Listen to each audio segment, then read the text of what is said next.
So today what we're going to do is we're going to be in Exodus chapter 20. I'm going to tell you what it's going to be about.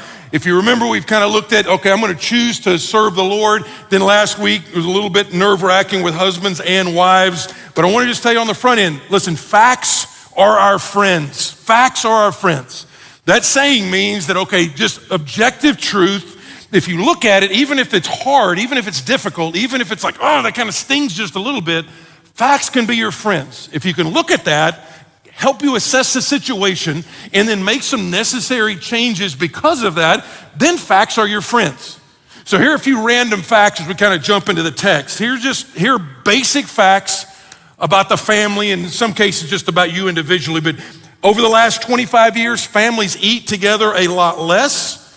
Although houses are 40% bigger, the Americans average 2.5 hours less sleep every single night. All right, that's down from 100 years ago, 2.5 hours less sleep. The average American works 4 more weeks a year than just in 1979. 3/4 of y'all, 75% of the folks at church today, you take your smartphone to the toilet with you, okay? 75% of you actually take your smartphone to go to the bathroom. You're like, I don't know if I can, what else am I gonna do in there? You'll figure it out, all right? You'll figure it out, but 3/4 of you take it in there. All right, in 2000, our attention span was 12 seconds. It is now 8 seconds. For reference, a goldfish, their attention span is 9 seconds. So we're more distracted than goldfish are. A couple more ones. We got American families on average, you spend 37 minutes a day in quality time with your family. 37, that's the top end, all right? That's the ceiling. 37 minutes a day, which is a little over 2% of your day, is spent in quality time with your family. And then you add on to that, there are like 258 million prescriptions of anti-anxiety medication in the US. And realize we only got 340 million citizens in the US, and there's 250 million prescriptions. So all that being said, what we're gonna look at today in our culture is like break this glass in case of emergency. This is an emergency situation. If you're just to ask in our culture, how you doing? More than likely you're gonna say, oh man, I'm doing good. I'm just really, really busy. I'm just staying busy. One pastor said this, he says, I look in the mirror and I see a person who is emotionally unhealthy, spiritually shallow. My marriage is a duty, not a delight. I am disconnected from my kids. I am stressed out. I am on edge, and I'm quick to snap at the people that I love the very, very most. Now, when you look at hear all those statistics, you might think this is gonna be a message on slowing down. You know what? You might think I'm gonna say, hey, you just need to kind of slow down a little bit. And I'm gonna tell you right now, this is not a message on slowing down. I don't see slowing down in the Bible at all. What I do see is I see in the Bible, we're supposed to work really, really, really, really hard. That if you're a Christ follower, you should be like the best worker at your company. HR people should be calling all over Western North Carolina saying, I don't really know about these Christians and they kind of seem like a weird bunch, but man, they're great workers. They show up on time, they don't steal inventory, they help other people with their work, man, they get the job done. You should be a great worker. So again, you work really, really, really, really hard, but you work in rhythm. You work in rhythm. A huge gift is what Jesus calls it, a gift. A huge gift that God gives to you and to families is what is called Sabbath. Now, know depending on how you grew up, when I say the word Sabbath, you probably go into one of two ditches. You either think it's a day to be sad, or it has no relevance other than the fact that you get mad when you drive by Chick-fil-A and it's not open, but you're like, I don't know how much relevance it really has for me. Here's what the word Sabbath means. The word Sabbath comes from a Hebrew word Shabbat, which does not mean slow down. It actually means to stop. The Sabbath is a 24-hour change of rhythm where you refrain from your normal work or schoolwork, whatever it is, your normal work, whatever you do, if you're a counter or plumber or whatever it is, you refrain from that, you refuel in your walk with God, and you reconnect with people. And in our perspective, you reconnect with your family. Now here's the context of the text we're gonna look at. Israel is just not that far removed from being slaves in Egypt. And they're gathered at a place called Mount Sinai, and they're waiting for Moses to come down, and he comes down with what is known typically as the 10 Commandments. Now, if you go to church here very long, one of the things you're gonna hear is over and over, there's like 6 or 8 phrases that we use repeatedly, and the reason is I want you to understand it. And one of those phrases that you've heard many, many, many times is when you look at the 10 Commandments in particular, or even what is called the law in general, there's basically 2 ways you wanna look at it. When you look at it, we typically talk about it can either be a map or a mirror. Now, normally what we look at is we look at it being a mirror.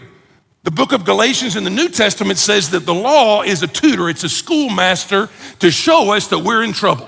It's to show us that all of those 10 Commandments we have broken, and we break it repeatedly, and we need somebody to come and do for us what we cannot do for ourselves. It's showing us our need for the gospel. It's showing us our need for Jesus. All right, we don't get saved by the law, by doing all that kind of stuff, and I gotta obey all these laws. That's when you say, hey, obey the law, then it's kind of like telling like a drowning man, you're like, swim faster, swim faster, swim faster. And eventually it is exhausting. So initially, the law is to be a mirror to show you your need for Jesus. But secondly, the one we don't emphasize as much is it's not just to be a mirror that you look into and say, uh-oh, it is also a map on the way that God designed you to actually flourish. When you look at the 10 Commandments, you look at them and you're like, yeah, life typically works out better if I don't commit adultery, if I don't cheat, or if I don't do these things. Now I'm gonna read this verse, or these verses, and I want you to remember 2 things. This is the longest commandment. It actually makes up about 30% of all of the 10 Commandments. And then secondly, when you read it, rabbis would say this is what they call a hinge verse. Meaning that when you look at the 10 Commandments in general, they are a reflection of when Jesus said, listen, love God with all your heart, soul, mind, and strength, and love your neighbor as yourself. And so the first 3 commandments are about your vertical relationship with God. 5 through 10 are about your relationship with other people. But number 4 is a hinge. It's the hinge. In other words, it affects your relationship with God, and it affects your relationship with other people. Here are the way the verses go. Exodus 20. Remember the Sabbath day to keep it holy. 6 days you shall labor and do all of your work, but the 7th day is a Sabbath to the Lord your God. On it you shall not do any work, you or your son or your daughter, your male servant, your female servant, your livestock, or the sojourner who is within your gates. In other words, your whole house. For in 6 days, and this is the reason, in other words, this is the principle.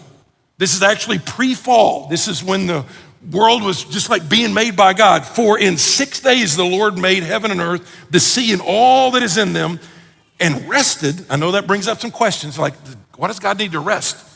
And rested on the 7th day. Therefore the Lord blessed the Sabbath day and made it holy.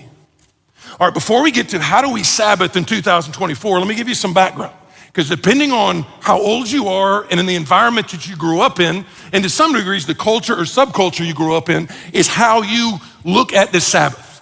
Now there's some of you, you grew up in a culture, and maybe if you're like 60 years and up, and not necessarily just that, but if you especially grew up in a religious household, then when you think of Sabbath, if you're not careful, then you think of the Sabbath as kind of like the day you can't do stuff. It is the day to be sad. It is the day you can't fish, and you can't shop, and you can't go to movies, and you can't have fun, and you can't cook. You can't do any of that stuff. As a matter of fact, it goes way past anybody alive in here. The rabbis actually looked at this commandment. There's 39 words in the Hebrew language in this commandment. They looked at this commandment and thought, you know what? That's not enough. We need to add to it. And so what they did is they took the 39 words and said, let's add more. And they added laws to how to protect to not break the Sabbath. And so you had laws like you can't look at a mirror on the Sabbath, because if you looked at a mirror, you might like see a gray hair and be tempted to pluck it out. So you can't do that. You can't walk more than, I think it was 2/3 of a mile. You can walk up to 2/3 of a mile, but if your watch tells you, hey, you're almost there, you got to stop, because anything else you would be working on the Sabbath. And then amazingly, even after they added 39, they thought that's still not enough. The rabbis added up to 1,500 rules, fences, if you will, to make sure that they don't get close to the fence so they don't go over the fence. And by the way, sometimes if you grow up in church, you hear things like the people that Jesus butted heads with all the time. They typically are called the Sadducees or the Pharisees or the religious leaders or the scribes. Just so you understand, here's what was going on. If you grew up in that environment, you look at them as like the Klingons in Star Trek. You're like, they're always bad. But here's kind of a good warning for us. You know why those people develop like that? The way they developed initially was they saw that Israel was oftentimes judged by God for getting away from the word. And what they did is they say, well, we get under judgment because we get away and we disobey God. And here they are, even when Jesus' time, living under Roman oppression. And so their whole idea is, listen, we get away from the word, we forget God, so we're gonna put fences next to the fence that God has put to make sure we never even get close to the fence. By the way, God's law was called the Torah, but the oral tradition, all the stuff they added to it was called the Mishnah. And so the Mishnah with all these extra rules, and I want you to keep this in mind. What that was typically talked about, if you followed a rabbi, a teacher, you wanted to be like him, you wanted to learn what he did, you want to learn what he taught. And all those extra rules, you know what they were called? They were called the rabbi's yoke. Keep that in mind because we're going to look at Jesus and what he said about his yoke in a few minutes. So here's what he says. And by the way, that's older. If you're younger, again, all you do is you kind of think of the Sabbath oftentimes and you think it's just a weekend. It's a time to recreate. It's time to get like exhausted, TGIF. Let's just make sure the weekend is there. And yet statistically, you know something's wrong because that generation, you're like the most anxious, most over-medicated generation we've ever seen. And so here's some words to kind of make sure you take note of. Verse 8 says, remember the Sabbath. Remember. The idea is it's easy to forget because here's the deal. Israel had a propensity to have spiritual amnesia. They would forget God. And when they would typically forget him, it's not when things were bad, but when things were good. When things were bad, they would cry out to God. We'll see this in the book of Judges here in a couple months. When things were bad, they would cry out to God, and then God would deliver them and God would bless them. But in their blessing, they would have a tendency to kind of step back and go, look at the farm we built. Look at the crops that we raised. Look at the families that we have. And they would forget that was a gift from God. And so they would forget God, and they would kind of go into this cycle over and over and over again. We do the same thing. When things are good, we have a tendency to forget God, and part of the Sabbath is to kind of reorient around God and his grace in our life. Now, a couple more words. Look at the word holy. He says the Sabbath day is to be holy. Now, in that audience, that would have been crazy because in their time, these initial people, all the gods that surrounded them, you had to go to a certain place. You had to go to this mountain or this valley or this shrine or this temple or somewhere. And what God is coming and saying, listen, I live in time and space, but I want you to set aside a time to nourish the relationship that I have with you. And he says, keep it. It means guard it. It means watch over it. In other words, this is easy to just become the weekend. And then lastly, he says, what do? He says, cease from your work. For clarity, it doesn't mean you can't do anything. As a matter of fact, put in your notes Mark chapter 2, because that's where Jesus is actually, he and his posse are kind of going around and they're like taking snacks out of this field.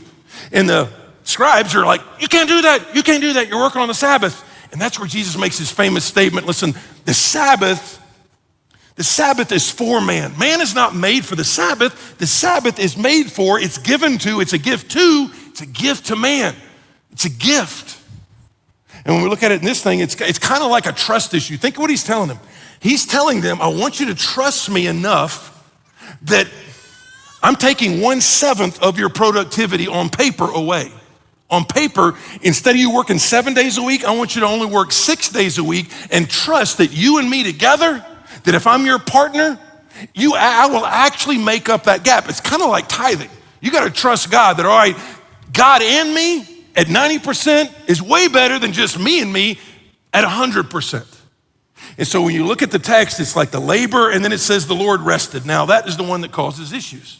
What does it mean? I mean, we know God doesn't get tired. So think about it this way when it comes to the creation story. When God rests, this blew my mind. I actually never noticed this until this week. I've been doing this a long time, but never noticed this. The word rest there, it's kind of like if you're a musician, you might have a rest in the music. And it's not because you're exhausted, it's because you like just did this beautiful thing and then you like step back and reflect and rejoice over what just happened. That's the way God's resting. But check it out.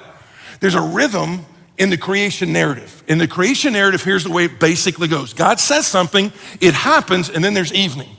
And that happens over and over again. So he says something, it happens, and then there's evening.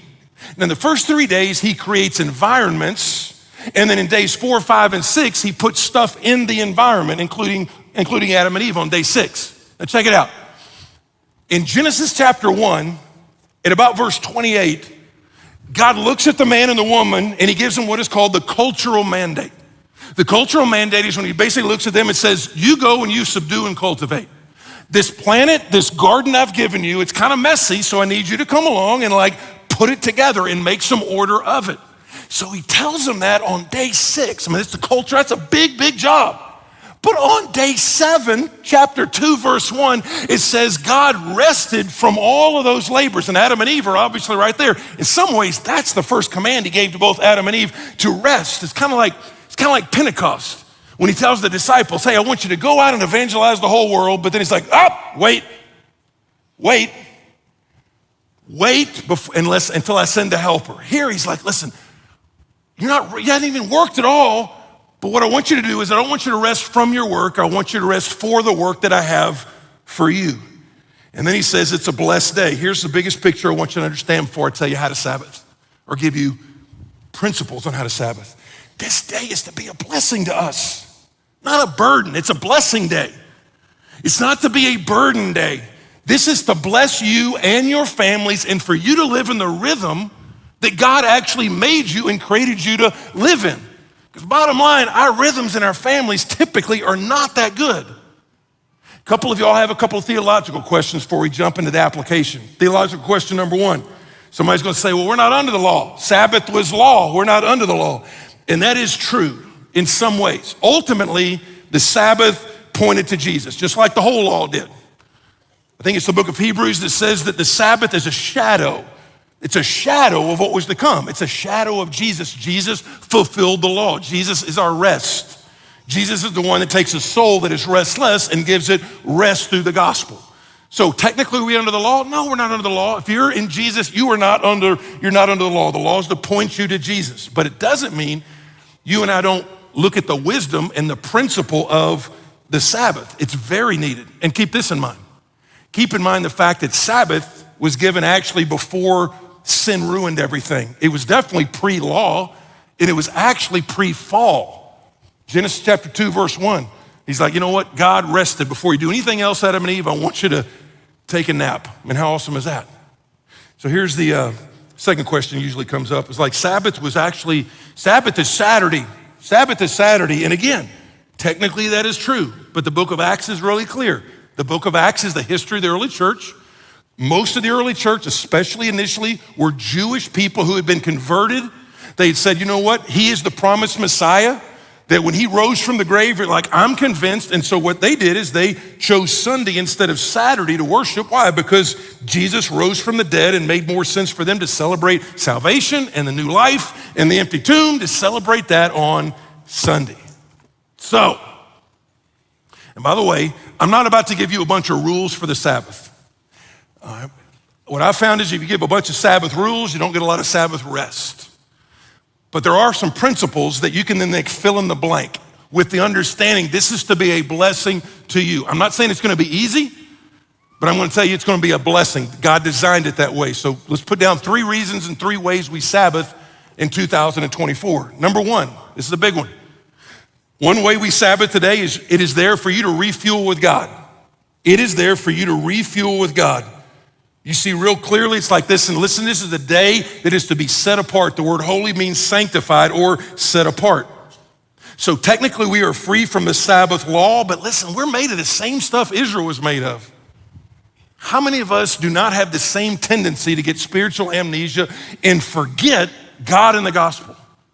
I mean, we come in here and we get all fired up, and then it's by Wednesday and you're like, you forget where your identity is from. You forget what your purpose is for. You get buried into your shame. All this stuff happens really gradually, but it's imminent that it happens. It doesn't take 2 or 3 days before you I need to be refueled in my relationship with God. Think about it this way. Your car, once it gets out of alignment, you got to do something to bring it back in alignment. If you want to get out of alignment, all you got to do is go from North Carolina to South Carolina highways. That's all you got to do. You hit South Carolina, boom, your car gets out of alignment. That's as easy as it goes. Just saying, it's just true.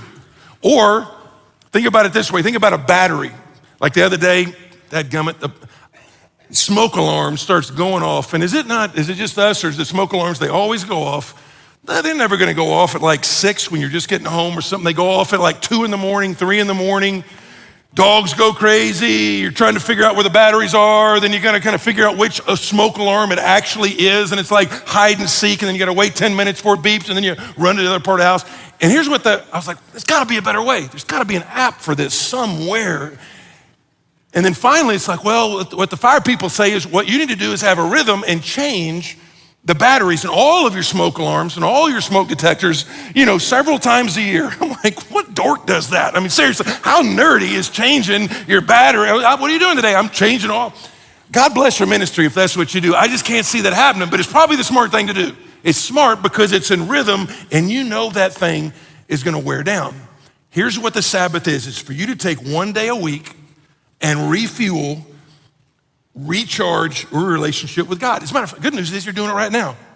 Some of you are doing it right now. You didn't even know you were doing it. For example, the Bible says this. It says, don't neglect to meet, as is the habit of some, but encourage one another all the more as you see the day drawing near. So here's what was going on a little while ago, and you might not even know it. When you sing with the saints, when you sing with each other and you start to hear and you start to sing, there was some stuff changing in you that you did not even know. When you jump in the word, when you make decisions, when we respond to the gospel, it's life change begins to happen. Now with rhythms, it's not usually all at once, but over time, not overnight, but over time, those rhythms make a difference. So there's one other place that this command is done almost verbatim, but he adds something. Don't turn to it, but this same exact phrasing is in a book called the book of Deuteronomy. Deuteronomy just means second law giving. And what they mean, that's Moses. Moses knows he's about to die. He knows they're about to go in the promised land. He knows that they're gonna forget God, all this kind of stuff. So he goes back over stuff, again, because they're prone to forget. So he goes back over the stuff and he goes back over the Sabbath law with just a little bit of revision. Deuteronomy 5:15 says, he does the whole thing from Exodus, then he says, you shall remember that you were a slave. You were a slave in the land of Egypt. And the Lord God brought you out from there with a mighty hand and an outstretched arm. Therefore, the Lord your God commanded you. Now, he's not just saying remember, he's commanding you. Why? Because it's not about our intentions. All of us have had good intentions and we've never taken action on it. And we're not even at the end of January yet. And some of you are already given up your exercise resolution that you made or your diet resolution. All my point is intentions don't change anything. It's the action. So he says, remember where you came from and who actually brought you out of that. So he's remember you were a slave. This is interesting. He's telling a people that will be the first generation to grow up in freedom. Because their parents, their grandparents, their great-great-grandparents, all they knew was slavery. Then they got set free. And in Deuteronomy, that's gonna be the first generation to do nothing but freedom. But he's remember the slavery was there. So when you come in here, what do? Part of what happens in a corporate worship service is we sing these songs and we understand, listen, we have to remember where we came from. We have to remember who did it for us. Because when he's saying, look back at your slavery, he's remember, you didn't help at all getting you out of Egypt. Remember, you didn't part the Red Sea. God did that. And so when we sing songs, what are we remembering? Remembering ultimately the Sabbath is about Jesus. So what do? We sing songs about Jesus. So whether you knew it or not, even when you were half y'all were late, so you didn't hear the first song, it was awesome, okay? So part of it was I take you at your word. That is a declaration that God wrote a book and I'm gonna trust what he said. So you are saying that even if you're having a hard time, maybe in a difficult season believing it. But your faith is building, your fear is fleeing even as you're singing it. Then you go to the next song. Next song was, what king is this? What king is this who would give his life in exchange for mine? So what are you doing? You're focusing in on the gospel and what Jesus did for you and the fact that you were a slave, but now you're a son. All right? That all that shame had been taken away, but now you can live in freedom. What did Jesus say? He said, you will know the Son, and those that know the Son are free indeed. Those that know the truth will be set free. All those things is like, that's what the whole thing is about, reflecting on what God has done. And then the last song was worthy of all of it. I love it. Worthy of all of it, worthy of all of it. Do you know actually what you're doing is expressing gratitude? One of the cool little things about Google is you can look at all this new study, and one of the new studies that's out there is the way our brains function. And that if you're like super anxious and super, really in a bad spot, if you will just shift over to gratitude for a period of time, the way God has made you, He will actually rewire your brain just by expressing gratitude. So just by singing some songs and expressing gratitude and being with the people, God's giving you a blessing. Now, part of it you need to probably do by yourself. Not probably. You need to do by yourself, kind of a daily Sabbath. A daily Sabbath. Now, what does that look like? It's basically a time to worship in the Word, just like you do here, but just do it individually. I don't know anybody that really loves Jesus. It doesn't have at least several times a week where it's just them, cup of coffee, Bible, praying. Start that as a rhythm. But one of the things you do with Sabbath is not just refuel with your relationship with God, but you got to reconnect with others. Now look at verse 10, and I want you to notice the Sabbath is the whole family unit, including the livestock, even the visitors that came from out of town. Here's what I want to challenge you, is make Sabbath fun. Make Sabbath fun. It's not supposed to be a day to be sad. It's supposed to be a day to be glad. Jewish dads would take honey and put it on the lips of their kids while they were sleeping on Sabbath so that when they would wake up, still on Sabbath, when they would wake up, they would taste that nice, sweet, delightful honey, and they would associate the sweetness of the honey with the delight of the Sabbath. So in the same way, as a family, if you're a family unit, man, make the Sabbath a fun, delightful day. Now, this is gonna hurt, but it's okay. Pre-2007, there was this device that came out that if some of y'all weren't alive in 2007, but pre-2007, there was a deal called a BlackBerry. BlackBerry was like that first phone. And they had congressional hearings. People started calling it the Crackberry because what they said is with so much information, 24/7 availability, that's gonna be like crack. I mean, people will actually be like checking emails while they're at dinner. We gotta do something about that. But then 2007 happened. You know what happened in 2007? So in 2007, that's the year Steve Jobs released the iPhone into the wild, and everything changed. By the way, that's the same year that Twitter came out. That's the same year that the App Store became available. That's the same year that cloud started to kind of come out as well. So in 2007, a lot of stuff changed. They say that was the beginning of the digital age. Now, loved ones, listen to me. I want you to listen carefully. This is a blind spot for us, and it's a lot of good stuff. I'm not saying it's bad. There's a lot of good stuff in here. I'm not saying you're supposed to be Amish, all right? I'm not saying you gotta be Amish. Some of you are like, you're making fun of the Amish. I'm not. They're not watching anyway, okay? They don't even have a laptop, so they're not watching. So one of y'all have to tell them. All I'm telling you is, I'm not saying do that. I'm not saying do that. What I'm saying is this is the blind spot for us. This can kill the family pretty quick. Functionally, it can kill the family. The average iPhone user touches their phone 2,617 times a day. 2,617 times. Now granted, if you're like scrolling on Instagram or TikTok, you can go through like 200 before you even know it. Again, somebody's like, well, what do I do if I don't take it to the bathroom? What do I do? It's like, you'll figure it out. I mean, you will figure it out. But 2,600 times a day we touch this. 3 hours a day on social media.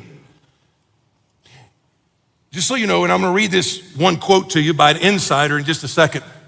But what happens is they've done studies and they look at the brain of a heavy social media user and the brain of a gambling addict, and they're almost identical.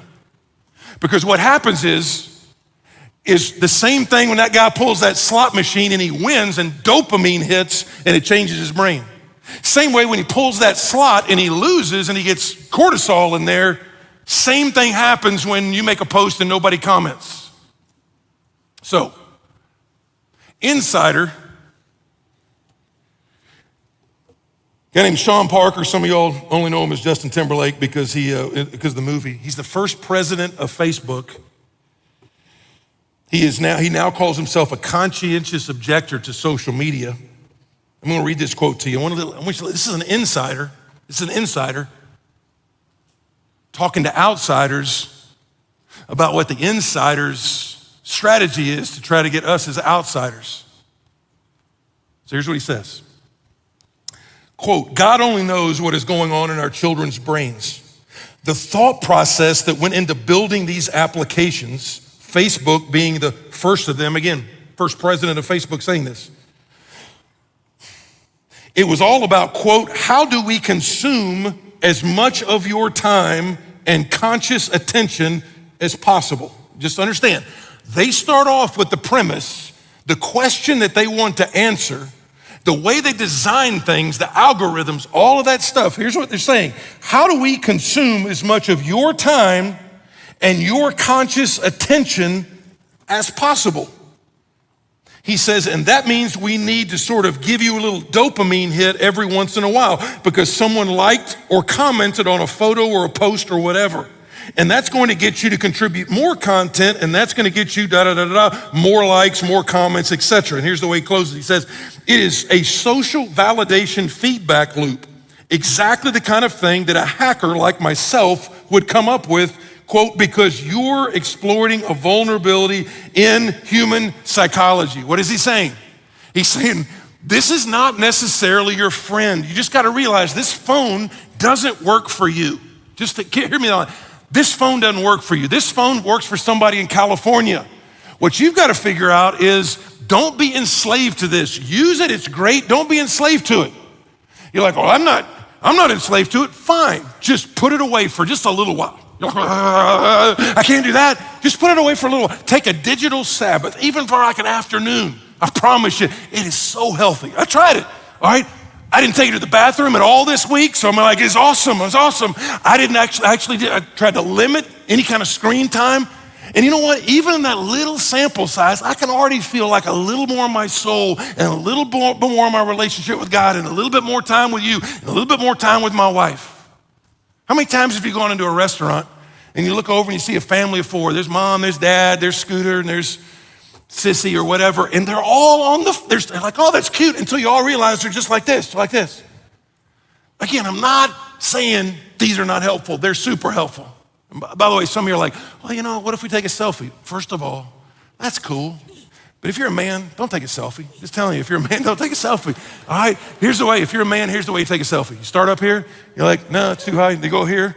Then you just put it in your pocket and don't take a selfie, all right? Because men don't take selfies. So don't take a selfie. And then just put it in a box for like 3 hours this afternoon. Put it in a box. I know it'll be hard. I know you get the shakes, but I promise you, if you want to get to the family rhythm, you got to get at least a little bit under control. And then lastly, rest from your work. This is so fun. Rest from your work. When I say work, I don't mean rest from work. I mean rest from your work. I think it was some rabbi, he also said this way. He said, if you work with your head, if you work with your mind, Sabbath with your hands. If you work with your hands, Sabbath with your mind. That's pretty good advice, okay? What that means is, like for me, I work with my mind most of the time, all right? That's where I'm working with my mind in meetings or preparation or whatever. And so what's really refreshing to me is to rest from that and like go do something that's much more like working with my hands. That's why it's refreshing for me even to like take corn out to the feeder or go to the gym or whatever, because that's doing something that is not with my mind, it's actually with my hands. Maybe you work with your hands. Then do something with your mind that stimulates that. Either way, here's what I want you to think of. Ask yourself the question, what fills your tank? I mean, this is why it's a gift. You reconnect with God, refuel with God. You reconnect with your family, but then you get to actually rest, man. If taking a nap gives you a lot of refreshment and restoration and recreation doesn't always recreate. How many times have you come back exhausted from the lake and you're like, man, I barely get up on Monday morning because we had such a crazy weekend. That's not Sabbath. There's times for that. Just realize that's not Sabbath. So what fills your tank? What fills your tank? I mean, good night. We live in Western North Carolina, folks. We got it like right outside our front door. You can go to the parkway, take a hike, take a nap, do whatever, have a great meal. All of that kind of stuff is within the Sabbath. But here's what I would say this. There is no way, and the way Jesus used yoke, he makes a clear point that you can do all the resting and recreating and recreation and all that stuff and your soul still be restless. Your soul can be restless. That's why one of his most amazing invitations, here's what he says in the Gospel of Matthew. He says, come to me. That's an invitation. Come to me. Come to me, all who are weary and heavy laden.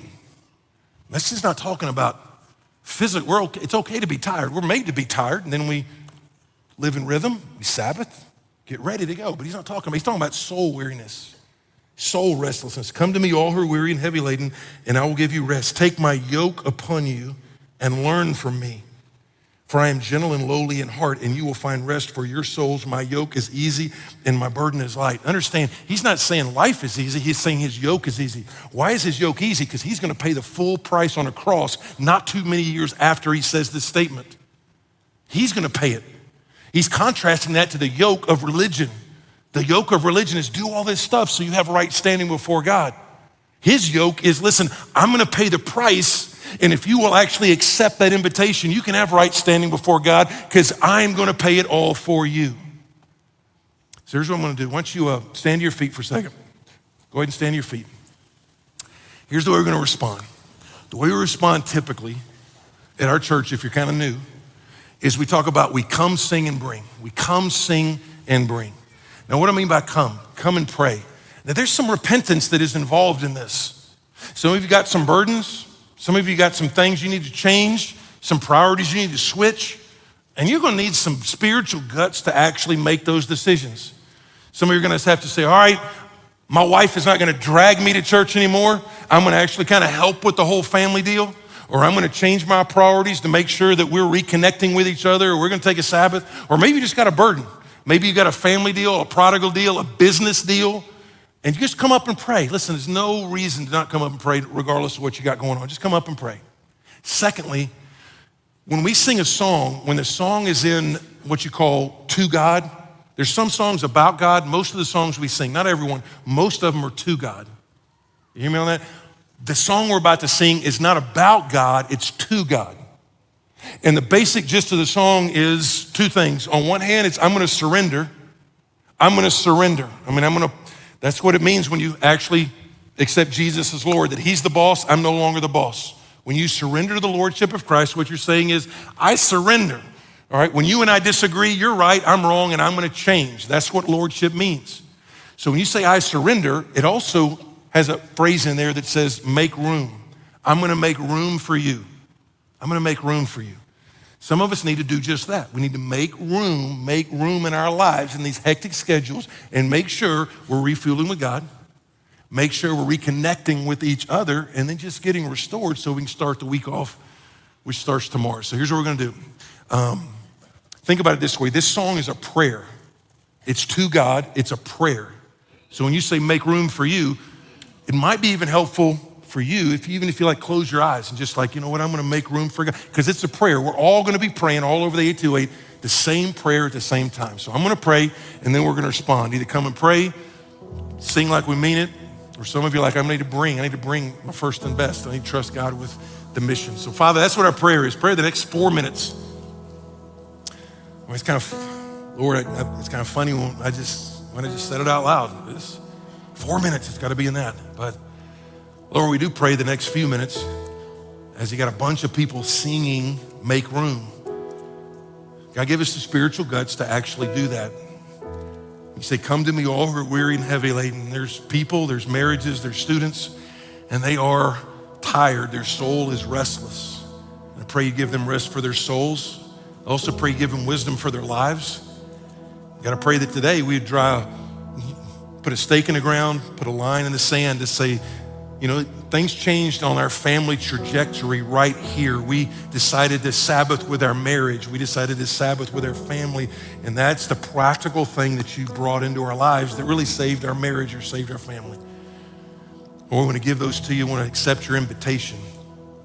Lord, pray again the next 4 minutes you would be glorified and that the people around us, we'd be edified by our brothers and sisters. In Jesus' name, amen.